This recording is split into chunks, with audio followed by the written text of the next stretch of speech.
Қазақ шеберлерінің негізгі қызметі ол жасалған дүниелерінің барлығы өмірде функционалдық қана қызмет атқарған. Бірінші адамға қызмет ету, екінші бар бұны сәндік әрі қарай мақсатта пайдаланған. Соған байланысты тамақтану институты бар қазақтың. 850-ден астам ұлттық тағамдардың түрлері бүгінгі күнге дейін сақталып жетіп отыр. Соған байланысты ыдыс аяқтарды қазақтар негізінен екі материалдан жасайтын болған. Біріншісі ол тері, екіншісі ол ағаш. Теріден түрлі саба, торсықтар жасайды. Алдымда екі түрлі торсықты қойып отырмын. Мынандай торсықты қазақтар, қырғыздар, құмықтар, ноғайлар және қарақалпақтар пайдаланатын болған. Торсықтың екі түрі бар. Біріншісі бұл бел торсық, екіншісі ол жан торсық.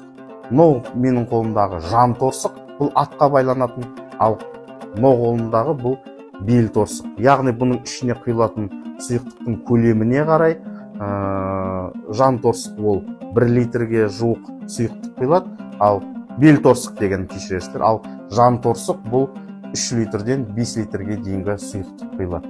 Енді не себепті қазақтың торсықтарының екі шеті мынандай иіліп келген дейтін болсақ, адам бұл сұйықтықтың ішіндегі сусынды ішкен кезде барлық сусынды ішіп қоя алмайды.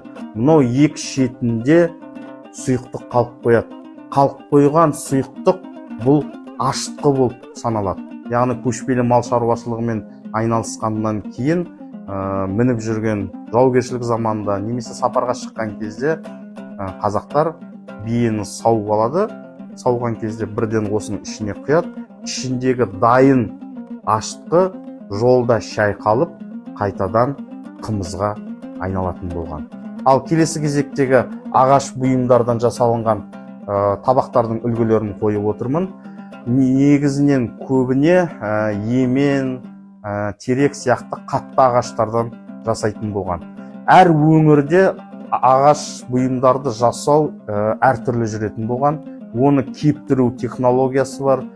Мысалға, оңтүстік Қазақстанның шеберлері ағаш бұйымдарды кептіру үшін оны мысалға сиыр жапасын бықсытып жағып, соның үстіне қойып кептіретін болған.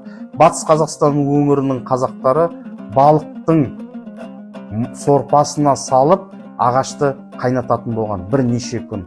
Оңтүстік Қазақстан, Шығыс Қазақстанның шеберлері ағаш ыдыстарды жасар кезінде